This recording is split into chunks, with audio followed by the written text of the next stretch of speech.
আমি একটা কোনায় দাঁড়িয়ে দেখছিলাম দুটি ছেলে গেরুয়া বসন পরে মন্দিরের সিঁড়ি মুছছিল।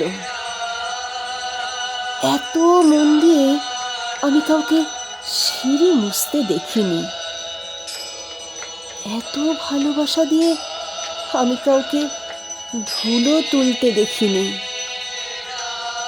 সিঁড়ি নয়, যেন জননীর ত্বক থেকে ধুলো তুলছিল।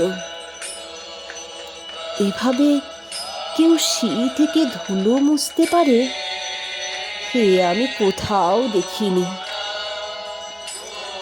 স্থিতপ্রজ্ঞ মহারাজকে জিজ্ঞাসা করলাম, এই ছেলে দুটি কে?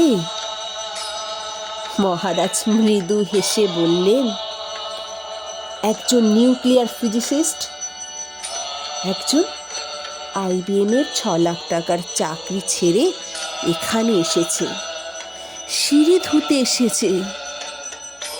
যে সিঁড়ি দিয়ে মানুষ ওপরে ওঠে তা যেন পরিষ্কার হয়। মহারাজ চলে গেছেন।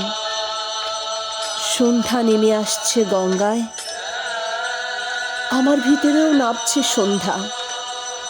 সারা পৃথিবীতে এত সিঁড়ি, সিঁড়িতে সিঁড়িতে এত দাগ, এত ক্রোধ, এত অপমান। আরতি শুরুর আগে মনে হলো, যে সিঁড়ি মুছতে পারে না সে কোনোদিন মানুষের চোখের জল মুছতে পারবে না।